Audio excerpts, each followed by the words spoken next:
Personajes. Bienvenidos a Personajes Noticentro 1, muy buenas noches. Esta noche nos acompaña Juan Camilo Nariño, que es el presidente de la Asociación Colombiana de Minería. Presidente, gracias por estar aquí con nosotros. Muy buenas noches para todos y gracias por la invitación. Bueno, el sector sigue teniendo complicaciones tanto en lo que tiene que ver con las cifras del PIB, la rentabilidad. Las compañías han venido mostrando siempre incertidumbre por las políticas del gobierno nacional. ¿En qué panorama está hoy el sector? Pues mire, tal vez si uno toma las cifras del DANEC para hacerlo de manera más independiente o un estudio de hoy de la Contraloría que acaba de sacar, la inversión extranjera directa en minería decreció en una cifra realmente preocupante, alarmante, menos 86% del año anterior en relación con este. Y por eso es el sector de la economía que más cae en su aporte al Producto Interno Bruto, menos 8%, 8.2%. Y eso, pues eso no es gratuito, es producto de 4 años de una enorme ambición regulatoria de este gobierno. Decretos, resoluciones, nuevos impuestos, nuevas leyes que se han tramitado y se han presentado al Congreso de la República. Pues todo eso tiene efectos. Por eso un poco mi mensaje a todos los colombianos es cada vez vincular su voto con el día a día de uno, con el día a día familiar, con el día a día del sector económico en el cual yo trabajo. Y eso es muy relevante y particular para el sector minero ahora en estas elecciones que se avecinan.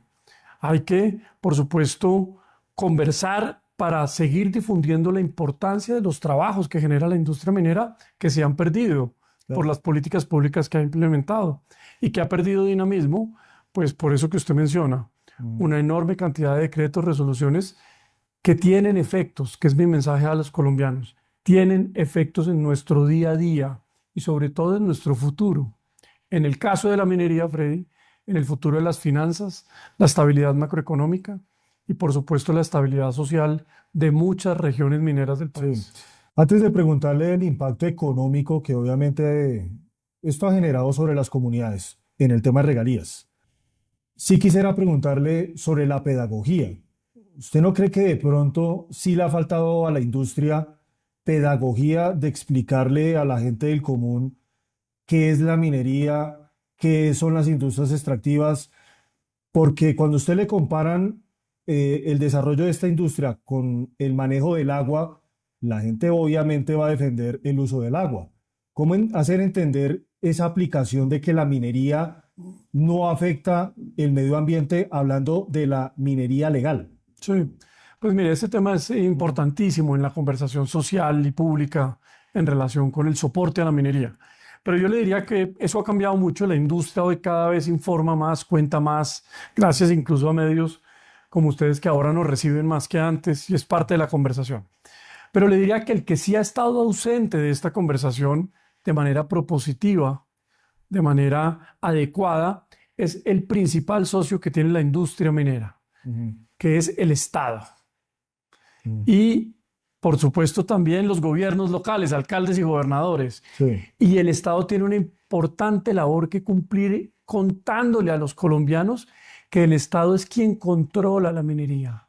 Y hay que ir al territorio del Estado a decir, la controlamos de esta forma, los procesos ambientales, los procesos mineros.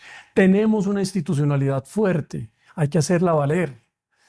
Estos 4 años, pues esa conversación pública ha sido para mal, ¿no? Para señalarla, para polarizar la conversación en relación con la minería. Pero históricamente, claro, la industria tomó su punto, y eso ha venido cambiando de manera importante, Sí. pero el gran ausente en esta conversación pública en relación con el futuro de los territorios y de su desarrollo ha sido el Estado. Sí, se ha mantenido una discusión más ideológica que técnica Así hasta es. el momento, Así todavía. es. Ideológica y ha primado la ideología, el sectarismo, las doctrinas frente a lo otro que debe primar hoy, sobre todo para atender las preocupaciones de todos los colombianos, el pragmatismo, Sí, generar oportunidades, generar trabajo, cuidar el medio ambiente y así entre todos tener en cada municipio de Colombia agricultura, más turismo, más minería, que finalmente eso lo que se traduce es en más sector privado y en más oportunidades, que es lo que necesitamos para poder impulsar entre todos a Colombia. Sí, es una decisión de país y digamos que está pasando con el tema del gas natural. Si Colombia decide no seguir con la actividad del sector de carbón, ¿qué le puede pasar a Colombia? Pues mire, que nuestras finanzas públicas se desequilibran aún más de las que ya está, de lo que ya está. Que la estabilidad social y de inversión de los municipios mineros y departamentos portuarios y mineros de carbón va a dejar de existir y el Estado tiene que atenderla no sé de qué forma porque no hay recursos. Y tercero, más importante aún, que la gran mayoría de municipios del país, ya no mineros y departamentos, dependen de la inversión social, de los recursos de las regalías. Y si esos recursos no están, muchos municipios no pueden recoger los niños para que vayan a la escuela por las mañanas, no pueden atender sus necesidades alimentarias o no pueden hacer inversiones en escuelas, en placahuellas, vías terciarias y en salud. La minería, el sector minero energético es el que soporta la inversión social en el país. Si eso no está, y esa es una reflexión que yo permanentemente hago y le quiero aprovechar esto para hacérsela a los colombianos. Sí. Si ese sector minero energético no está, como se ha intentado, no va a haber inversión, no va a haber más escuelas, no va a haber más colegios, porque cuando uno mira los últimos 10 años de la inversión en el territorio colombiano, gran parte de esa inversión depende de los recursos de las regalías. ¿Quién genera las regalías? El gas, la minería y el petróleo. Esa es la única realidad en nuestras finanzas en relación con la inversión social. Claro, ya tocaba usted el informe de la Contraloría General y ahí se muestra lo que ya se ha venido mostrando, ¿no? Que es la reducción de la inversión extranjera. Eso le pega a las regalías. ¿De cuánto estamos hablando que se está perdiendo en regalías en el país? Pues mire, la producción de minerales, el carbón, se lo pongo en cifras, en el año 2017 Colombia produjo 90 millones de toneladas de carbón. Okay. El año 2020 fue alrededor de 65 millones de toneladas y ahora, 6 años después, alrededor de 55 millones de toneladas. Cuando el mundo hoy está demandando más carbón, es mentira que Colombia ha dejado de producir y exportar carbón porque el mundo demande menos carbón. Se alcanzó un nuevo récord mundial en diciembre del año pasado. 8.700 millones de toneladas de carbón que el mundo consume. Y ahí los carbones colombianos tienen un rol y un papel que jugar. El oro legal también ha decrecido por falta de apoyo y de que un gobierno rodee la industria, su principal socio. Igualmente el níquel en factores de competitividad. Y de ahí para adelante, pues agregados de construcción, materiales de construcción. Por cada mina que se aleje de un municipio, las casas de ese municipio y las vías de ese municipio van a ser más caras. Sí. Y esa es una conciencia que tenemos que tener entre todos los colombianos. 1 kilómetro más lejos una mina es nuestro día a día y nuestra vida cada vez más cara. Claro, pero entonces, 2017 la producción era de 90 millones de toneladas. ¿Cuánto cerramos el año pasado? En el 25. 55. ¿Y eso cuánto se reduce las regalías para las comunidades? O en impuestos también, porque también hay un golpe para los impuestos. En impuestos y regalías. Y yo le diría que cuando uno mira eso, pues hay otro factor determinante que es el precio. Sí. Déjeme hablamos de eso para llegar al punto. Hoy el mundo tiene una necesidad muy grande de minerales, también de carbón, y de esos minerales estratégicos como el cobre, molibdeno, cobalto, una gran cantidad que se necesita para la tecnología, para la vida moderna, para tener más conexión, movilidad eléctrica. Y eso ha hecho que las proyecciones actuales y de futuros en relación con los minerales, su gran mayoría, tengan unas posibilidades muy grandes. El mundo necesita muchos minerales y esas coyunturas de tiempo, como países hay que saberlas aprovechar. Colombia la ha desaprovechado. El mundo entero está sacando regulación para atraer esas inversiones y explorar más y producir más. Colombia está sacando una regulación para alejar, no para atraer la inversión minera. Y eso, en el mediano plazo, pues va a tener un efecto real en nuestras finanzas y en las regalías. Claro. Montos le podría hablar, pero depende un poco de los precios de esos minerales. La única realidad es que estamos dejando pasar tal vez de las únicas posibilidades históricas para participar en el debate mundial, en la geopolítica de los minerales, y a través de la participación en la geopolítica, en las discusiones de hoy que hoy están sucediendo en el mundo, poder apalancar la industria, encadenar emprendimientos en el territorio colombiano de jóvenes, como también lo está haciendo el mundo. Lo está haciendo ahora Argentina, Chile, Perú, pero si uno se va más allá, Australia, Canadá, Noruega, Suecia, están en eso. Japón. Claro. Están invirtiendo y dando incentivos para atraer la inversión. Y nosotros hemos dejado pasar una oportunidad histórica en un país con unas enormes riquezas naturales. Sí, Volviendo al claro. tema macroeconómico, hay dos maneras de financiar esto. Sí. Con más impuestos, es decir, nuestros impuestos de los que recibimos un salario, que yo no sé en su caso, pero cada vez tenemos menos posibilidad de aportar impuestos. Sí, claro, eso está claro. O las empresas, que también el margen cada vez se estrecha más. Las Es últimas mucho menor. 10 reformas tributarias se recargan en las personas y en las empresas. La otra manera es con la riqueza que tiene un país, entre esas sus minerales. Y hoy el mundo las necesita. Hoy el mundo lo está haciendo. Claro. Y Colombia está dejando esa oportunidad. Sí, ustedes han, presidente, tenido muchas dificultades en materia de seguridad jurídica, si se puede llamar.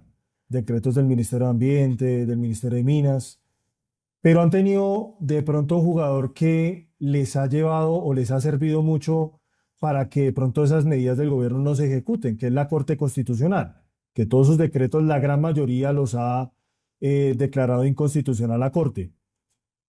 Pero la pregunta es, presidente, de darse la continuidad de este gobierno con el candidato Iván Cepeda, ¿ustedes consideran que esto llevará a acabar con la industria? Déjame, yo le contesto primero lo de la Corte Constitucional y sus medidas. Esto es una situación realmente lamentable, en donde una Corte tenga que estudiar permanentemente decretos y resoluciones que van en contra de la Constitución, pero que han sido firmados y emitidos por un gobierno. Eso es una cosa, eso es un riesgo constitucional profundo, Sí. el que está haciendo el gobierno. Gracias a Dios la Corte tiene una independencia en este país. Nosotros, cuando nos invitan, intervenimos con nuestra capacidad técnica y así lo hemos hecho, jurídica. Pero esas decisiones de la Corte han sido unas decisiones no para respaldar un sector. Pues nos han favorecido, por supuesto, y que estoy muy agradecido porque si no la situación hubiera sido otra, sino para respaldar y resguardar la Constitución de todos los colombianos, Claro. con la cual nos hemos sentido muy orgullosos. No voy a dejar de responderle su pregunta, su segunda pregunta. Estos 4 años, la inversión extranjera en minería se ha decrecido en un 86% y el sector ha decrecido 10, 12%. Esos son miles de familias y jóvenes en las cuales hoy tienen menos oportunidades que hace 4 años. Claro. Si el nuevo gobierno, sea el de Cepeda o cualquier otro, sigue con políticas que vayan en contravía de lo que está haciendo el mundo en relación con la minería, el sector minero, los trabajadores mineros, cada vez vamos a tener menos oportunidades de desarrollar nuestra actividad en el país. Sí, claro. Y eso, detrás de nosotros, de los casi 1 millón de trabajadores, hay familias, hijos, comunidades enteras en materia laboral. Pero en materia de encadenamientos productivos, del jalonamiento de la industria, el sector minero, en particular el carbón, el níquel y el oro, le compran a pequeñas compañías, a emprendedores en todo el territorio colombiano una cifra anual a 14 billones de pesos. Sí. Venga, se lo pongo eso en términos relativos. Nuestro segundo socio comercial le compra a todo el país anualmente unos 15 billones, 14.7 billones. La industria minera genera la demanda agregada, una demanda agregada igual a lo que el segundo socio comercial de Colombia genera. Y eso lo genera en compras a medianas, pequeñas empresas en departamentos donde no llegaría ese dinamismo y esa demanda. Sí. Es por eso que nosotros la próxima semana tenemos Minexpo. para seguir insistiendo en el rol importante que cumple la minería en la economía colombiana, ya no en lo que se ha hablado históricamente, renta, impuesto de aportes de regalías, de renta, contribuciones, equilibrio fiscal, macroeconómico, hoy muy necesario, Sí, sí. sino para otra cosa, para hablar de que la industria minera es el gran promotor, impulsa las economías locales, 14 billones. ¿Cuánto han sido las reformas tributarias anteriores? No, pues la última fue, no sé, hablemos de 16 billones de pesos. Y terminó como en 12 después de todo esto. 12 con toda la discusión del Congreso. La anterior 8. Estos son todos los años 14 billones de pesos comprándole al tejido empresarial colombiano. Y ese es Minexpo, un evento que tiene la próxima semana, que estaremos en Medellín, si usted me lo permite, 14 y 15 y 16 miércoles y jueves de la próxima semana en Plaza Mayor. Reuniremos más de 4.000 personas.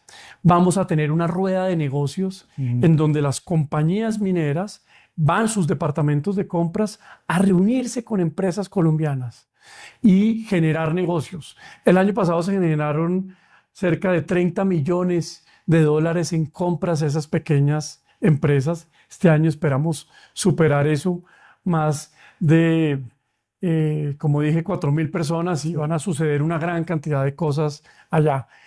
Esa feria muestra, hace tangible un tejido empresarial colombiano en torno a la industria minera, que es como la conversación central que quiero resaltar.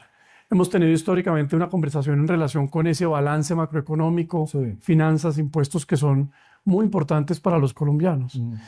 Pero, presidente, perdón, lo interrumpo y que se nos agota el tiempo.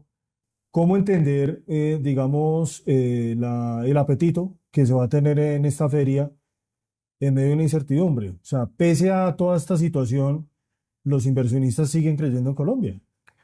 Y eso se explica de dos formas. La primera es porque pues hay una expectativa que esto cambie, legítima de muchos, en relación con la conversación minera que viene y su regulación, como lo hablamos. Eso hay que cambiarlo, la regulación que ha implementado este gobierno. Y segundo, porque la minería en el mundo tiene una dinámica hoy muy atada, relacionada con la conversación ambiental. Sin más minerales no hay el cumplimiento de los acuerdos de París, ni de reducción de emisiones. Sin más minerales no hay cambio climático que podamos hacer como humanidad. Claro. Sin más minerales no hay mayor conectividad, movilidad eléctrica, generación eléctrica con paneles o con viento. Y el mundo está en eso. El mundo está necesitando y buscando minerales. Y esa inercia del sector mundial también se traduce en Colombia con posibilidades. Entonces yo digo que es que ahora estamos viviendo como en una dualidad profunda, dualidad que nos hace perder oportunidades. El mundo está en la búsqueda de inversión en esto y nosotros sacando una regulación que nos pone en contravía. Es decir, estamos como cuando uno va se mete a la playa y ve un mar que la ola no está clara, Sí. que de pronto uno lo puede llevar para el fondo o pasarla muy bien. Claro. Estamos ahí. Si esto se profundiza, Colombia no va a participar de esta dinámica y nos vamos a ir al fondo del mar en el sector minero. Muy bien, presidente, pues muchas gracias por compartirnos todas las cifras y cómo está hoy el sector en Colombia a raíz, pues, tanto del entorno, tanto económico como político. Muchas gracias. A ustedes, muchas gracias por la invitación.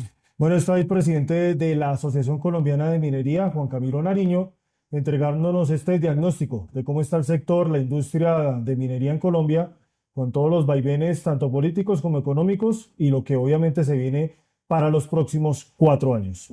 Esto es Personajes, Noticentro 1. Muy buenas noches. ¿Listo? Esto, Falta maravilloso. más, pero bueno, ¿qué hacemos? Ahí verás, sí. Buenas noches, bienvenidos a Noticentro 1, emisión central. Hoy es viernes 10 de abril, yo soy Joan Avellaneda. Y yo, Stig Luengas. Estas son las noticias más importantes en toda Colombia. Bienvenidos. Tribunal ordena al presidente Gustavo Petro rectificar acusaciones sobre fraude electoral. Señalan que el primer mandatario hizo las denuncias sin evidencias. Contraloría advierte por falta de claridad de cifras del gobierno para justificar la emergencia económica por lluvias en Córdoba. Presidente Petro amenaza con decretar nueva emergencia económica si el Congreso no aprueba la reforma tributaria. Álvaro Leiva Durán denuncia persecución política tras ser llamado a juicio por prevaricato. Canciller Villavicencio anuncia que Colombia solicitará ingreso a Mercosur tras guerra arancelaria con Ecuador. La JEP evalúa retirar beneficios a disidente de las FARC vinculado con homicidio de Miguel Uribe Turbay. Alcalde Galán arremete contra política de paz de Petro por liberación de criminales. Es un pésimo mensaje para el país, afirma. Los Beatles reciben por primera vez en Colombia un homenaje sinfónico. Esto y más en las noticias del entretenimiento. La noticia política de este viernes: el Tribunal Administrativo de Cundinamarca ordenó al presidente Gustavo Petro a retractarse sobre sus denuncias respecto a un fraude electoral en las elecciones. Los magistrados advierten que las acusaciones sobre irregularidades se entablaron sin evidencia sólida. El Tribunal de Cundinamarca estableció que el presidente Gustavo Petro hizo señalamientos sin evidencia sólida sobre irregularidades en el sistema electoral. Los magistrados ordenaron que el primer mandatario se retracte sobre las múltiples acusaciones que ha hecho en su cuenta de X sobre irregularidades en las elecciones. Ordenar al señor presidente de la República que dentro de los 3 días siguientes a la notificación de la presente providencia rectifique por el mismo medio utilizado, red social X, y con características similares las afirmaciones sobre la ocurrencia de fraude electoral en los comicios para el Senado de la República 2014, Partido Mira, y 2022, Coalición Pacto Histórico, y elecciones legislativas de 2026. En otra orden, el tribunal también señaló que el presidente tendrá que abstenerse de seguir con las acusaciones sin sustento en redes sociales y señaló que hay canales para entablar las denuncias aportando las evidencias que sustenten los señalamientos. Que se abstenga de emitir afirmaciones iguales o similares a las referidas en el ordenamiento anterior sin evidencia sólida y razonable con respecto al proceso electoral del 8 de marzo de 2026 y a los venideros de 2026, primera vuelta presidencial 31 de mayo de 2026 y eventual segunda vuelta presidencial 21 de junio de 2026. El tribunal también le hizo un llamado al primer mandatario en el que le recuerda que su deber es garantizar la transparencia de las elecciones y no poner en duda el procedimiento. Recordar al señor presidente de la República los deberes que le corresponden como jefe de Estado a fin de procurar la colaboración armónica con los demás órganos del Estado en la presente coyuntura electoral, en particular en un contexto de respeto por la independencia de la organización electoral. La sentencia puede ser apelada ante el Consejo de Estado o de lo contrario serán 3 días para que el presidente presente su retractación. La decisión de hacer una consulta. La Contraloría emitió un concepto en el que advierte sobre la falta de claridad frente a las cifras del Ministerio de Hacienda para justificar el decreto de la segunda emergencia económica, que está relacionada con la grave crisis que provocaron las lluvias en Córdoba. Tras el hundimiento de la emergencia económica en la Corte Constitucional, ahora el Alto Tribunal estudiará la segunda declaratoria de emergencia, la cual está relacionada con la situación invernal en Córdoba. Ante dicho panorama, la Contraloría realizó un estudio sobre la necesidad, concluyendo que hay vacíos sobre las cifras que expone el gobierno para sustentar dicho decreto. El análisis de la Contraloría General observó vacíos metodológicos, posibles inconsistencias en los cálculos, ausencia de soportes técnicos suficientes y falta de conexión entre diagnósticos, actividades y costos, lo que impide validar la precisión y confiabilidad de la cuantificación prestada. El ente de control fiscal señaló que también hace falta claridad sobre la metodología en relación a la utilización detallada de los recursos. La Contraloría identificó debilidades en la focalización territorial, ausencia de criterios claros de priorización, posibles duplicidades e inconsistencias en los cálculos, así como la exigencia de recursos ordinarios no plenamente considerados por algunas entidades. El concepto de la Contraloría señala que hacen falta elementos para emitir un pronunciamiento técnico definitivo, reiterando que se trata de estimaciones preliminares por parte del gobierno con niveles relevantes de lo que califican incertidumbre. Entre tanto, el presidente Gustavo Petro advirtió que volverá a decretar la emergencia económica si el Congreso no aprueba en este periodo una reforma tributaria con el contenido que la Corte Constitucional tumbó. Argumenta el mandatario que la deuda pública seguirá encareciéndose. Los detalles los tiene a esta hora de la noche Ana María Celis. Ana María, feliz noche. Stick, muy buenas noches. Pues mira, el presidente Gustavo Petro lanza una nueva advertencia. Dice que si no pasa la reforma tributaria por el Congreso que van a presentar en los próximos días o semanas, se decretará nuevamente una emergencia económica porque es necesario, según para él, y así pagar la deuda pública. En su mensaje, el presidente Petro defendió el uso de la figura de emergencia económica como una herramienta legítima ante la necesidad y aseguró que el presupuesto nacional debe destinarse a garantizar los derechos fundamentales de los colombianos, tal como lo ordena la Constitución, y no al pago de intereses a la banca. El mandatario utilizó un lenguaje fuertemente confrontacional contra el sector financiero, al que acusó de beneficiarse del presupuesto público a costa de las familias colombianas.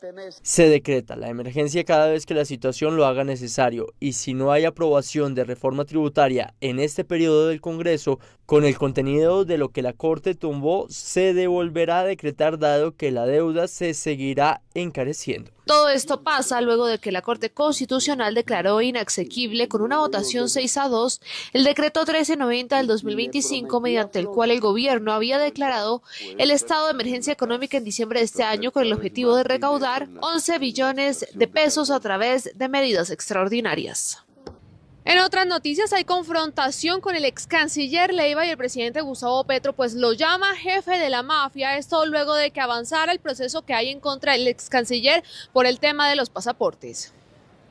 En un comunicado fechado el 10 de abril del 2026, Leiva Durán afirmó que la Fiscalía lo acusa de haber declarado desierta una licitación de pasaportes basada en un pliego sastre, es decir, un pliego presuntamente diseñado a la medida. El exfuncionario defendió su decisión como un acto constitucional y anunció que dará la batalla en la Corte Suprema de Justicia. En el comunicado, Leiva arremetió contra Petro, a quien calificó de jefe de la mafia y acusó de dividir a la sociedad con retórica clasista y racista, de vínculos con el narcotráfico investigados en Estados Unidos y de pretender interferir ilegalmente en un proceso electoral que se avecina.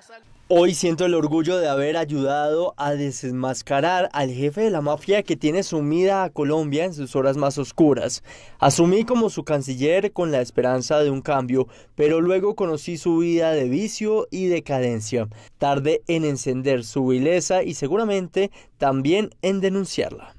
El ex canciller también señaló que dejó en marcha una licitación nueva, limpia y legal, que según él fue suspendida por Luis Gilberto Murillo, quien habría justificado otra urgencia manifiesta e innecesaria, añadiendo un sobreprecio de cerca de 30.000 millones de pesos y contratando un software por más de 10.000 millones adicionales, hechos que a su juicio explican la actual crisis en el sistema de pasaportes en el país. Y en noticias que tienen que ver con relaciones internacionales, el presidente Gustavo Petro anunció que los productos ecuatorianos entrarán con un 0% de arancel. Esto en respuesta a la guerra que se ha venido manejando con Ecuador. Asimismo, dice la canciller Rosa Villavicencio que Colombia pedirá entrada al Mercosur. Villavicencio admitió que la ruptura de Ecuador con la comunidad andina debilita décadas de integración regional que han beneficiado a los pueblos latinoamericanos y criticó la decisión como una postura miope motivada por ideología antiprogresista. La canciller llamó a la unidad y al diálogo como un camino para enfrentar los desafíos comunes de América Latina.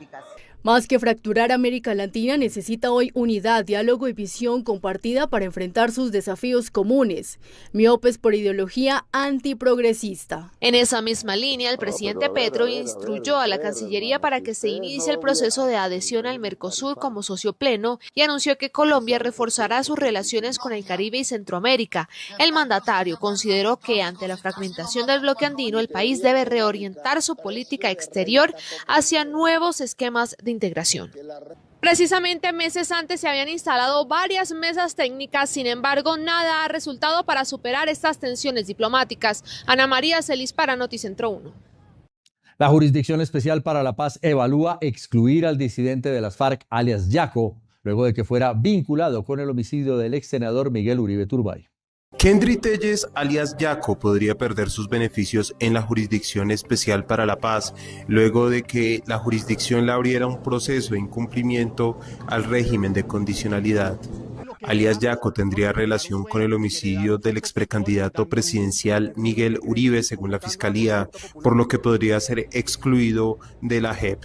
Y es que precisamente este viernes la DIJÍN también informó que se emitieron las órdenes de captura internacional contra 7 cabecillas de las disidencias, incluido Iván Márquez, por su vinculación con el ataque homicida. La polémica política. Escándalo diplomático. El denominado pastorcito mentiroso es noticia. Sí, el embajador Alfredo Sade, una de las fichas del petrismo. Se llevó a su novio a Brasil. Todo indica que este chef sería la pareja de Saade. No es un simple siniestro lo que ustedes están viendo, es el resultado de malas decisiones personales dentro de una sede oficial en otro país. Llevar a su propio cocinero por gusto, sin proceso formal, abre una pregunta incómoda. ¿Se manejan las embajadas como instituciones o como fincas privadas del Estado? Un gama alta, un Audi A6 oficial, terminó en pérdida total, conducido por alguien sin licencia, con señalamientos de adicciones y algo más. No es solo un error, es una falla grave de control. Aquí no falla solo una persona, falla todo el sistema. La excusa, las llaves estaban a la mano, suena más a un descuido que a una justificación. Estamos hablando de bienes públicos en el exterior, no de objetos personales. ¿Dónde están los protocolos de seguridad? Mientras tanto, el embajador Alfredo Sade intenta bajarle el tono al escándalo, asegurando que los medios exageramos. ¿Quién asume la responsabilidad y quién pagará esto? ¿Cuántos casos como este siguen ocultos? Los leemos en nuestras redes sociales. La candidata a la presidencia, Paloma Valencia, aseguró que no quieren capturar a alias Calarcá, jefe de las disidencias de las FARC. La candidata compartió la respuesta que le dio la Fiscalía a un derecho de petición donde exponen que el gobierno nacional se opone a la captura de alias Calarcá. El documento señala que en la reunión del 6 de abril del 2026, la oficina del consejero comisionado para la paz cambió abruptamente su postura y argumentó que solo el presidente de la República tiene la facultad de reactivar dichas órdenes, lo que para Paloma contradice directamente la sentencia C-525 que reconoce expresamente esa competencia de la rama judicial. La oficina del consejero comisionado varió ostensiblemente su postura, argumentando que la Fiscalía no está revestida de facultades para adoptar la decisión de reactivar órdenes de captura respecto de miembros representantes de grupos armados organizados, facultad que según su entender estaría radicada exclusivamente en cabeza del presidente de la República. La senadora advirtió que la Fiscalía es autónoma y puede reactivar de inmediato las órdenes de captura sin necesidad de autorización del Ejecutivo y alertó que todo indica que el gobierno busca garantizar que los cabecillas armados permanezcan libres durante las elecciones. Por su parte, la viuda de Miguel Uribe Turbay, María Claudia Tarazona, arremetió contra el gobierno y aseguró que el presidente Petro es una deshonra para el pueblo colombiano. En su discurso, María Claudia Tarazona, esposa del senador Miguel Uribe, arremetió contra la administración del presidente Gustavo Petro y pidió unidad para que el país se convierta en un campo de progreso y paz, dedicando además un emotivo reconocimiento a su suegro Miguel Uribe Londoño, quien ha tenido que cargar con la pérdida de su esposa y luego de su único hijo, víctima de la violencia. Recordemos, un mal gobierno no nos define como colombianos. La deshonra de quien hoy está en el poder no nos representa. Somos mucho más que un pésimo gobierno que es indolente y cómplice del dolor, la violencia y la criminalidad a lo largo y ancho de nuestro país. Hoy abrazo a cada familia, a cada mujer y a cada niño que como Alejandro llora a su padre. La viuda, quien ha señalado que el presidente Petro instigó de manera directa y pública a Miguel Uribe durante 3 años consecutivos, reiteró que la muerte de su esposo no puede haber sido en vano y que su nombre debe servir para unir a Colombia, pidiendo que hechos como ese no se repitan en un país que necesita paz con seguridad para todos. El alcalde de Bogotá, Carlos Fernando Galán, lanzó duras críticas contra la política de paz total del gobierno nacional. Esto tras la liberación de peligrosos criminales. El mandatario local cuestionó específicamente el caso de alias El Montañero, señalado jefe de la estructura criminal El Mesa. Advirtió que este tipo de decisiones envían un pésimo mensaje tanto a la ciudadanía como a los operadores de justicia. Valentina Mejía, ¿qué más dijo el alcalde? Buenas noches, STIC televidentes. Pues un nuevo rifirrafe entre el alcalde mayor de Bogotá, Carlos Fernando Galán, y el presidente Gustavo Petro, en medio de las discusiones que viene adelantando el alcalde sobre el sistema judicial o las medidas que toma el sistema judicial en el país. El alcalde mayor de Bogotá, Carlos Fernando Galán, lanzó fuertes críticas al presidente Gustavo Petro en relación con la política de seguridad y justicia del gobierno nacional, al considerar que estaría romantizando la delincuencia en el país. El gobierno nacional tiene una visión que no contribuye a una política criminal efectiva, y eso tiene varios elementos. Uno, yendo de abajo para arriba, romantizar el delito, decir que un delincuente que se roba un celular lo está robando para regalárselo a la novia, minimizando lo que significa el acto delincuencial de robarle un celular a persona. El alcalde también advirtió lo que calificó como una contradicción en la política de seguridad nacional y en la estrategia de paz total impulsada por el presidente Gustavo Petro. La política de paz mal estructurada, mal diseñada, mal ejecutada lleva a que, por ejemplo, elementos o personas de alta peligrosidad como alias el Montañero, el jefe de la banda Almesa, que tiene presencia en Bogotá, en medio de investigaciones de la policía, de la fiscalía, que identifican asesinatos, extorsiones, tráfico de estupefacientes de esa banda en Bogotá, le levantan la orden de captura y en cierta forma mandan un pésimo mensaje a todos los actores del sistema. Y es que finalmente el alcalde de Bogotá fue enfático en señalar que la justicia no debe verse como un acto de venganza, sino como la misión del Estado de mantener la seguridad de los ciudadanos. Se agudiza la crisis de orden público en Santa Marta por enfrentamientos de grupos armados ilegales en la Sierra Nevada de Santa Marta.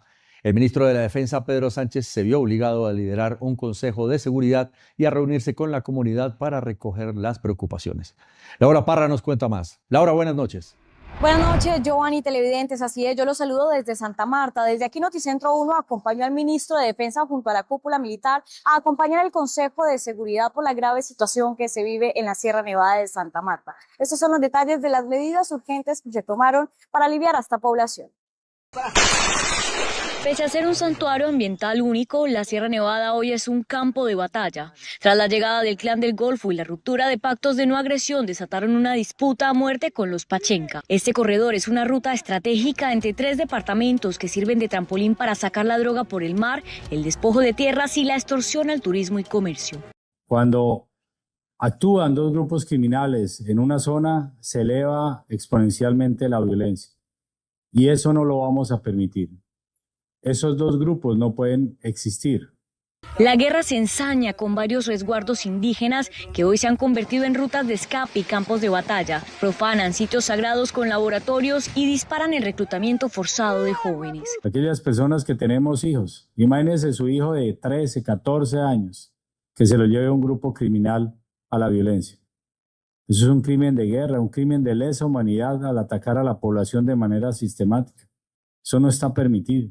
Tras liderar un consejo de seguridad en Santa Marta junto a la cúpula militar y las autoridades regionales, el ministro de Defensa anunció una ofensiva militar inmediata y el aumento del pie de fuerza. Para ello se han tomado las siguientes decisiones. Primero, activar, que ya se activó el batallón de alta montaña en Santa Clara, allá hacia la sierra, para fortalecer la seguridad y proteger a nuestros indígenas que existirán hasta el fin de los tiempos. La segunda, gracias a la activación de la Fuerza de Despliegue Rápido número 9 de nuestro Ejército Nacional, esta unidad se desplegará en el sur de Bolívar y eso permitirá liberar unos pelotones que tenemos del Batallón Córdoba para que se enfoquen en esa región. El comandante de las fuerzas militares anunció un golpe contundente contra la estructura de los Pachencas. Pachencas. Esto fue una operación militar que se produce en el departamento de La Guajira, en el municipio de Uribia, donde se logra la neutralización, muerte en combate de 9 sujetos que hacían parte de la estructura de seguridad y apoyo logístico de alias Naín. Mientras tanto, en la zona, la comunidad indígena exige garantías que les permita retornar con seguridad a sus territorios. Pues con estas medidas y el aumento de pie de fuerza en los departamentos que colindan la Sierra Nevada, el gobierno busca recuperar el control del territorio y devolverle la paz a estas comunidades. Por ahora, esta es la información que se tiene desde Santa Marta, informó para Noticentro 1, Laura Parra. El representante Andrés Forero denuncia que el presidente Gustavo Petro y el ministro de Salud Guillermo Alfonso Jaramillo habrían obtenido de manera irregular la mayoría accionaria en la nueva EPS. María Fernanda Carrascal tiene los detalles. María Fernanda, feliz noche. Buenas noches, STIC y televidentes. Y es que el representante a la Cámara por el Partido Centro Democrático, Andrés Forero, uno de los congresistas que más ha analizado la situación del sistema de salud en el país, denunció a través de sus redes sociales que el presidente Gustavo Petro y el ministro de Salud Guillermo Alfonso Jaramillo habrían obtenido de manera amañada e irregular la mayoría accionaria de la nueva EPS. Gustavo Petro y Guillermo Alfonso Jaramillo obtuvieron la mayoría accionaria de la nueva EPS de forma amañada e irregular. Confenalco Antioquia está intervenida desde el 15 de septiembre de 2023 y el interventor, en evidente extralimitación, cedió participación accionaria a Ministerio de Hacienda. La Procuraduría General de la Nación debe investigar. Esto implicaría que el Estado habría pasado a tener el control mayoritario de la nueva EPS de forma presuntamente irregular, lo que le daría la capacidad de incidir directamente en sus decisiones administrativas y operativas. En otras palabras, se cuestiona que el gobierno no solo haya intervenido en la entidad con fines de supervisión, sino que estaría utilizando esa medida para asumir su control efectivo. Por otro lado, el Hospital Alma Mater, adscrito a la Universidad de Antioquia, informó a través de un comunicado que dejará de prestar servicios a los usuarios de la nueva EPS. Según explicó la institución, la decisión se debe principalmente a los incumplimientos en los pagos por parte de la aseguradora. En atención a los compromisos adquiridos entre las partes el pasado 26 de febrero y de conformidad con el acta de negociación número 35, mediante la cual se estableció un cronograma que permitiría la formalización de contrato para los regímenes contributivo y subsidiado, el Hospital Alma Mater de Antioquia se permite informar que Nueva EPS no ha dado cumplimiento a los tiempos acordados en dicho instrumento. Y es que la deuda supera los 53.000 millones de pesos que la nueva EPS mantiene con el hospital, una situación que, según advierte la institución, ha generado un grave deterioro en sus finanzas. Este escenario evidenciaría la falta de reconocimiento a los esfuerzos realizados por el hospital para garantizar la continuidad en la atención, afectando directamente a los usuarios, quienes hoy resultan ser los más perjudicados. En otras noticias, Pacientes Colombia denunció que un menor de 5 años con una enfermedad rara no recibe desde hace varios meses los servicios de salud que requiere. Según la organización, el niño afiliado a la nueva EPS no tendría acceso a un medicamento esencial para su tratamiento. He luchado mucho con tutelas, desacato, mediante la EPS Nueva EPS, donde me han negado casi todos los derechos, vulnerándole eso a mi niño para un tratamiento digno. Estoy pidiendo ayuda. La madre del menor señala además que fue remitido a la Fundación Valle del Lili, pero no pudo ser atendido debido a que la nueva EPS no tiene convenio con esta institución, lo que ha dificultado su proceso y le ha impedido recibir la atención que necesita. La madre del menor señala además que fue remitido a la Fundación Valle del Lili, pero que no pudo ser atendido debido a que la nueva EPS no tiene convenio con esa institución, lo que ha dificultado su proceso y le ha impedido recibir la atención que necesita. Informó para Noticentro 1 María Fernanda Carrascal. Regiones. María Fernanda, gracias. Y también se suspende el trámite de pasaportes en Santander por las fallas en el sistema nacional. Más de 500 citas tuvieron que ser reprogramadas. Yuraima Rivera nos cuenta más. Yuraima, adelante. Así es, Giovanni, televidentes, buenas noches. Pues la plataforma CITAC viene presentando fallas técnicas, lo que ha retrasado todos los procesos de trámites. Las citas programadas del 7 al 8 de abril fueron reprogramados para el próximo lunes 13 de abril. Santander suspendió el trámite de pasaportes debido a una falla en la plataforma CITAC, el sistema del gobierno que se utiliza en todo el país, así como en embajadas y consulados para procesar estos trámites. Por esta razón, la falla no es local y está afectando la expedición de pasaportes en diferentes regiones. Durante la primera semana de abril, la Oficina de Pasaportes ha presentado intermitencia en la prestación del servicio de trámite. Esto obedece a una falla tecnológica que se ha presentado en la plataforma CITAC a nivel nacional. Una vez se restablezca nuestro servicio, esperamos a todos nuestros usuarios para adelantar el trámite. Es muy importante que estemos pendientes de las redes sociales y las noticias de la Gobernación de Santander. Cerca de 500 citas fueron reprogramadas para el próximo lunes 13 de abril. Hasta el momento, la indicación es no acercarse a la oficina mientras el sistema continúe presentando fallas y mantenerse atentos a los canales oficiales para conocer cuándo se restablecerá el servicio. Por ahora, las autoridades esperan que el Ministerio de Relaciones Exteriores pueda solucionar esta falla para así reanudar todo el sistema. Y más de 400 empresas del Valle podrían dejar de exportar a Ecuador ante el aumento de aranceles al 100%. Gremios y autoridades piden que el gobierno busque una solución a través del diálogo. Víctor Tavares tiene los detalles. Víctor, feliz noche. Stick, buenas noches. Empresarios del Valle del Cauca esperan por parte del gobierno del presidente Gustavo Petro que se pueda lograr una solución a esta crisis con Ecuador y de esta manera no afectar miles de empleos.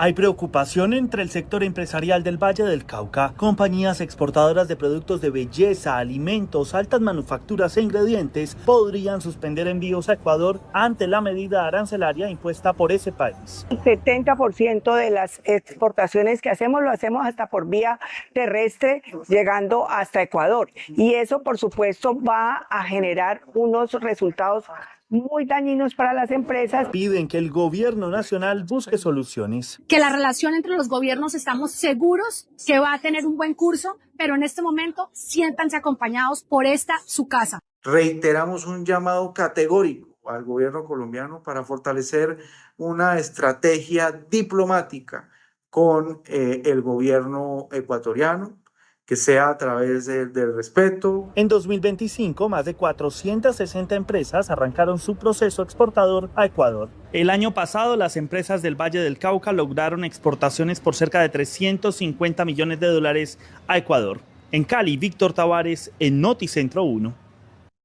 Víctor, gracias y buena noche. Y Barranquilla expande su conexión turística e internacional con la nueva ruta aérea y directa con Aruba. Los viajes iniciarán a mediados de este año. Menfi Méndez desde la capital del Atlántico. Menfi, buenas noches.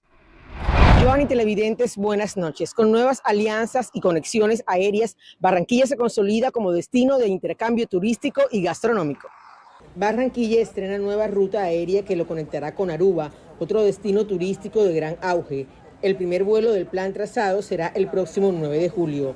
La línea económica Wingo incluyó a la ciudad en su red internacional con itinerarios directos hacia regiones estratégicas como Aruba, Curazao, Punta Cana en República Dominicana y Cancún en México.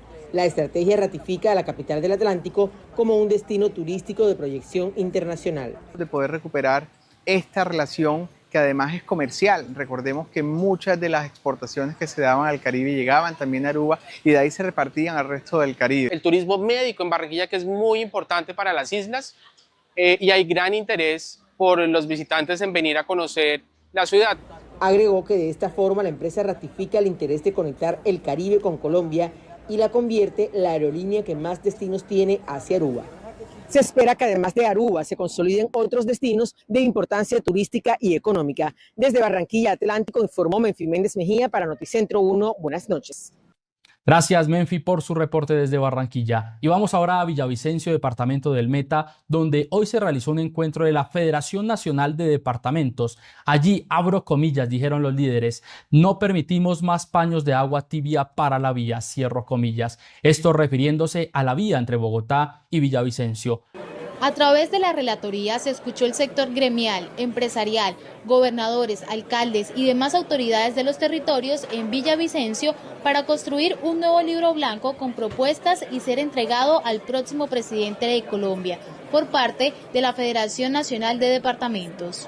Vamos a iniciar una gira por el eje cafetero, por la región central, por la región sur, Pacífico y el Caribe, todas las regiones para construir ese libro blanco y entregárselos al próximo presidente o presidenta para que se convierta en ese plan de desarrollo que queremos todos, un plan de desarrollo que por supuesto entienda las diferencias que tenemos en cada región, pero un plan de desarrollo que esté pensando en la gente. Si nosotros no nos unimos, si no nos desprendemos de condiciones políticas, de condiciones personales y no entendemos que la región hoy nos pide, por supuesto que nos unamos los congresistas con los gobernadores, con los alcaldes, con los diputados, los concejales, con los gremiales, con todo el mundo unidos en una misma voz, en una voz de entender que hay diferencias, que las regiones son diferentes, que la Amazonía es diferente a la Orinoquía, a la costa, al Caribe, al Pacífico, al eje cafetero, somos diferentes. Hay que construir que esta vez escuchemos todos los sectores y no dejemos que eso se politice, como lo decían algunos gobernadores y representantes, que aquí se volvió los sectores de derecha y izquierda y ese no es el país que queremos nosotros. Asimismo, la presidenta de la Federación Nacional de Departamentos y gobernadora del Meta también resaltó la importancia de la Amazorinoquía y su conectividad, que se ha visto afectada recurrentemente por la vía al llano. Lo más importante, le hemos dicho en 50.000 discursos, esa conectividad de Villavicencio con la Amazorinoquía, esa arteria principal que es la vía, esa concesión, sentarse a renegociar, sentarse a mirar.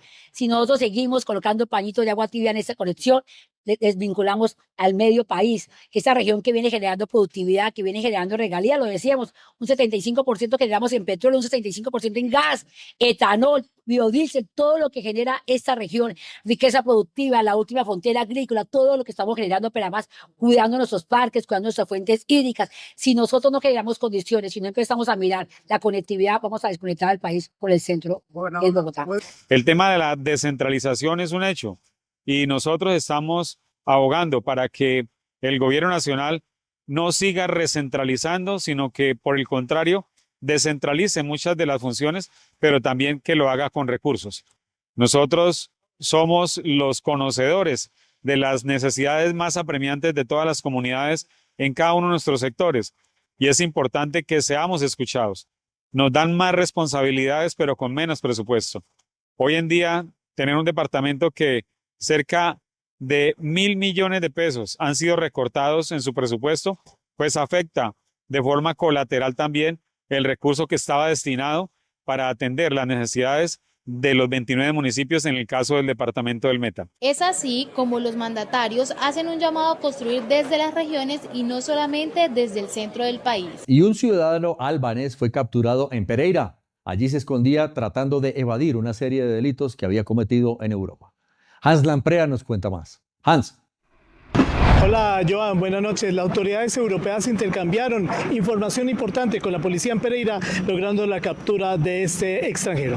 En una operación conjunta de alta complejidad denominada Trípoli, las autoridades lograron la captura de Florin Rama, un ciudadano albanés que se ocultaba en la capital risaraldense. Rama contaba con una notificación roja de Interpol y era un objetivo prioritario para Europol y las autoridades españolas por su presunta responsabilidad en crímenes atroces ocurridos en 2022 en la zona de Golden Beach, en Marbella. En un exclusivo barrio de Pereira, a través de un seguimiento de inteligencia coordinado con estas autoridades internacionales. El bloque de búsqueda hizo seguimiento sobre sus actividades durante un año y también coordinó todas las actividades investigativas con Europa. El detenido señalado de participar en un caso que generó gran conmoción en Europa, donde la víctima fue sometida a secuestro, tortura y posteriormente asesinada. Esta persona está solicitada por las autoridades españolas por el delito de secuestro, retención y tenencia de armas de fuego y al mismo tiempo por la vinculación a una organización criminal en Europa. Esta captura enmarcada en la ofensiva contra el multicrimen, se inicia el proceso para que el extranjero responda ante la justicia europea por los delitos que se le imputan. Fue necesaria la utilización del bloque de búsqueda para evitar que esta persona se fugara. En Pereira, Hans Lamprea, Noticentro 1. Crisis de orden público en el departamento del Cauca. Hay más de 1.400 familias confinadas por diferentes enfrentamientos que se presentan en esta región del país. Carlos Hoyos tiene los detalles de este dramático panorama. Carlos, feliz noche. Stick, buenas noches. Es preocupante la situación que está viviendo las comunidades de la zona rural de Timbiquí en la costa pacífica caucana a causa del conflicto armado. Miremos la nota.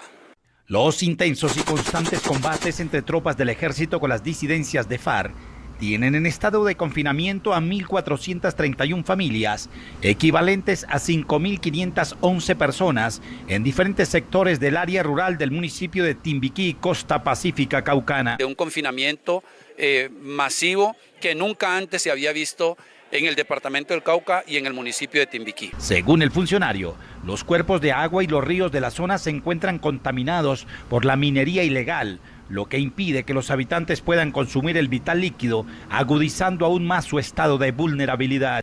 La gente está padeciendo ciertamente porque hay que reconocer que en el territorio hay minería irregular, que contamina las aguas de los ríos. En tal sentido, la gente de esos territorios que hasta ahora no tienen acueductos que les proporcionen agua potable, tienen que tomar el agua de los ríos y el agua está contaminada con cianuro. Ante este escenario, desde la unidad de víctimas se hizo un llamado urgente a las entidades del gobierno nacional, organismos internacionales y organizaciones humanitarias para que se concrete de manera inmediata una misión humanitaria a la zona. Y mientras esto sucede en Timbiquí, se ha conocido de última hora que 5 soldados resultaron lesionados en Argelia al caer en un campo minado. Los uniformados ya fueron trasladados hasta esta capital. En Popayán, Carlos Hoyos, Noticentro 1. Carlos, gracias. Y el sector de la salud sigue de mala noticia en mala noticia. Más de 1.000 pacientes se quedaron sin atención tras la suspensión de servicios del Hospital Alma Mater a usuarios de la nueva EPS por una deuda millonaria. Hernán Muñoz en Medellín nos cuenta más. Hernán, buenas noches. ¿Qué tal? Buenas noches. Nuevamente la salud de miles de pacientes hoy se ve en veremos. Tras una decisión del Hospital Alma Mater, antigua Clínica León 13 de la capital de Antioquia, quien ha suspendido los servicios de varios pacientes. Estas son las razones. El Hospital Alma Mater, antigua Clínica León 13 de Medellín, anunció la suspensión de múltiples servicios de salud para usuarios de nueva EPS debido a una deuda que supera los 53.000 millones de pesos y al incumplimiento en acuerdos contractuales. Cancelar los 485 servicios ambulatorios previamente agendados. Gestionar la remisión de 223 pacientes hospitalizados que se encontraban activos en la institución. Suspender la prestación de la atención a 17 pacientes del programa de agudos domiciliarios. Suspender la prestación de la atención a 1.154 pacientes del programa de crónicos domiciliarios. La institución señaló que pese a los compromisos establecidos en febrero, la EPS no formalizó el contrato en los tiempos acordados, lo que agravó su situación financiera y puso en riesgo la sostenibilidad de la atención. Hoy la Gobernación de Antioquia advirtió que más de 1 millón de afiliados de la nueva EPS en Antioquia enfrentan incertidumbre. Hoy invitamos y solicitamos de manera contundente al Ministerio de Salud, a la Superintendencia de Salud, que nos den línea clara de con quién tomamos decisiones para poder solucionar esta difícil situación que hoy tiene la red pública y la red de prestadores del departamento de Antioquia con la situación que está viviendo la nueva EPS.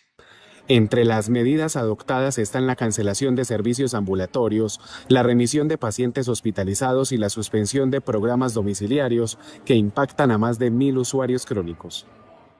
Ya había ocurrido en otros hospitales y hoy se suma la nueva advertencia que entrega la Gobernación de Antioquia. La Federación Nacional de Cafeteros reportó una caída en la producción del grano durante el mes de marzo del presente año. Las lluvias siguen afectando los cultivos. De acuerdo con el reporte de la Federación Nacional de Cafeteros, la producción del grano para el mes de marzo bajó a los 754.000 sacos, lo que significó una caída del 29%. En los 12 meses la producción cafetera ya se ubica en 12.4 millones de sacos, una reducción del 17%. La tendencia se da por las lluvias que vienen afectando los cultivos en varias regiones del país, donde se suman altos costos de operación y menores ingresos.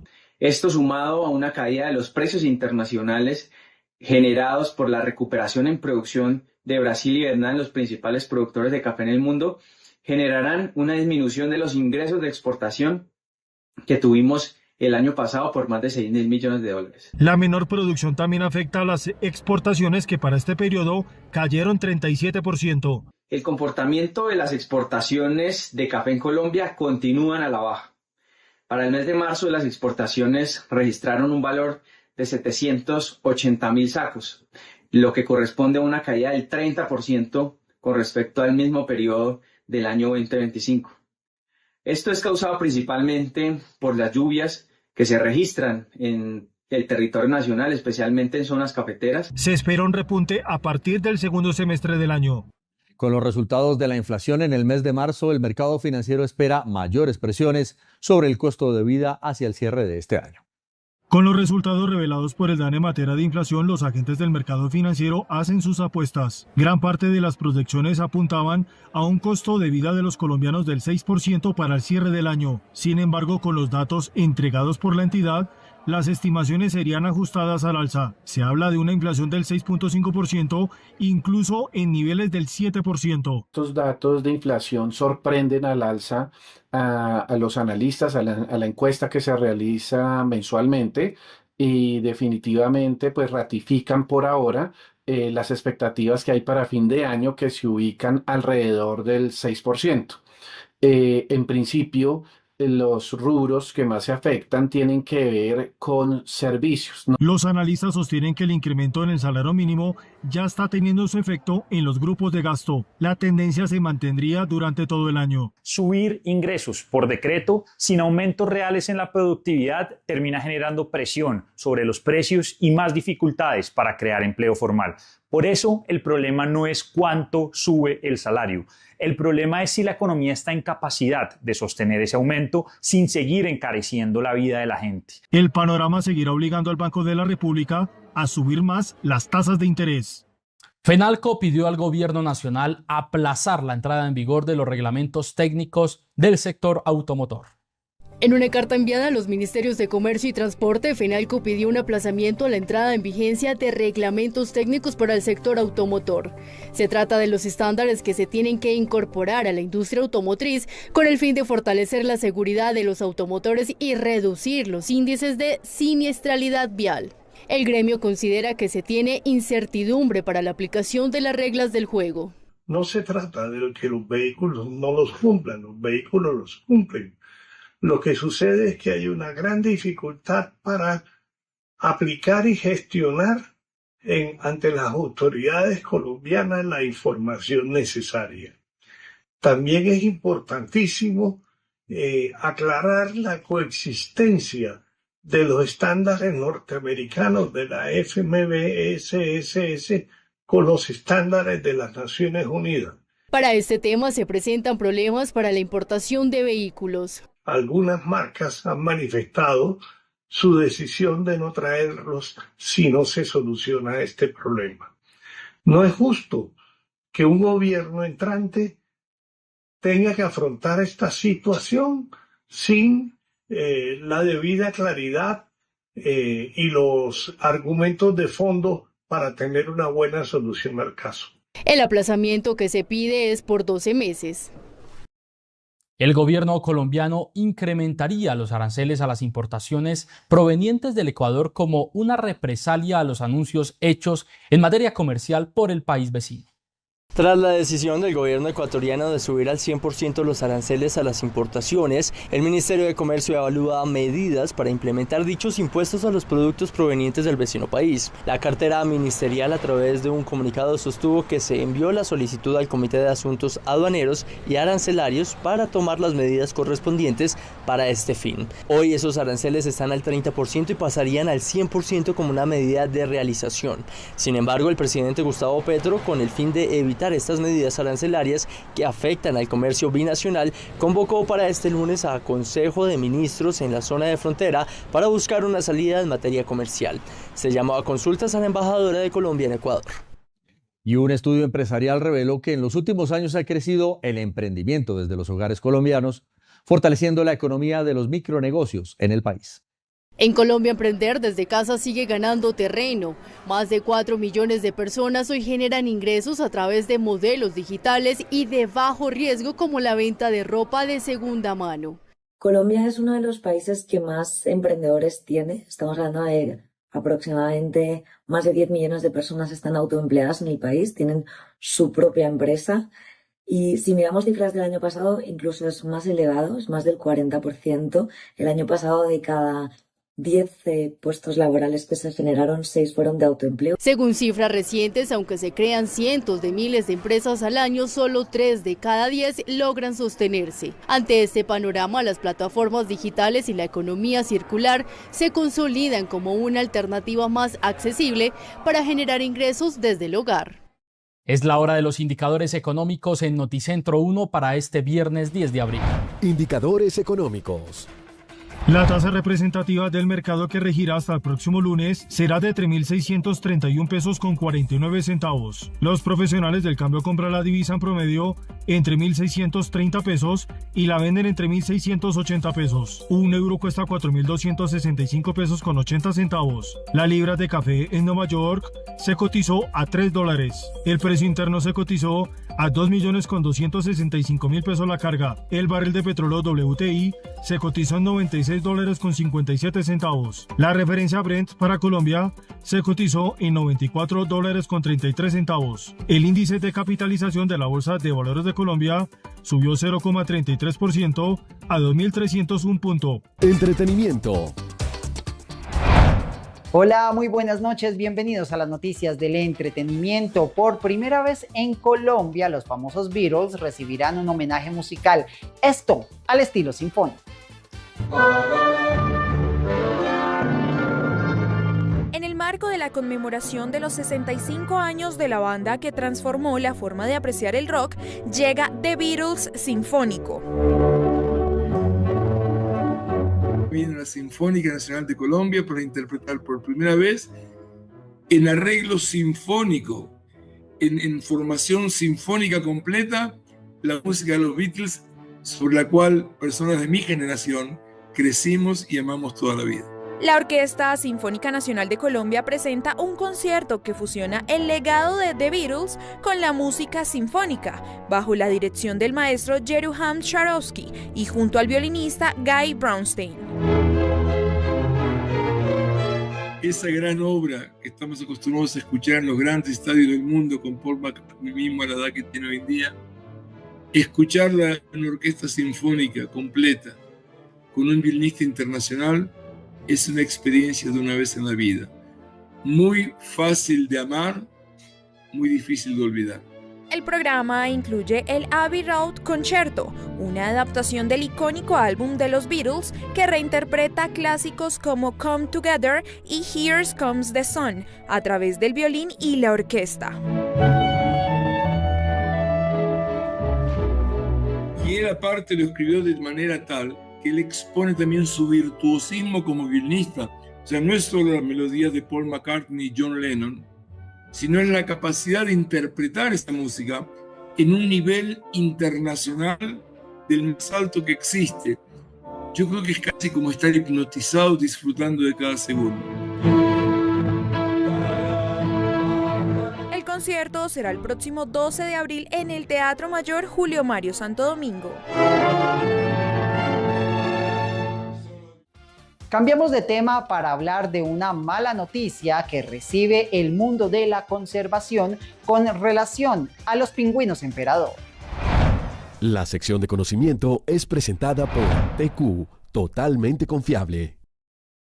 El emblemático pingüino emperador entra oficialmente en la lista de especies en peligro de extinción. La Unión Internacional para la Conservación de la Naturaleza elevó su nivel de alerta debido a la pérdida crítica de las plataformas de hielo donde estas aves se reproducen. El panorama es devastador. Los científicos estiman que si las temperaturas globales continúan subiendo, el 98% de las colonias de pingüinos emperador podrían desaparecer para el año 2100. Actualmente se calcula que quedan unas 600.000 aves, pero sin el hielo marino, su ciclo de vida es simplemente imposible de sostener. Una advertencia contundente de que el corazón de la Antártida está en peligro. En Noticentro 1 es momento de conocer a las 3 noticias con más me gusta para este viernes.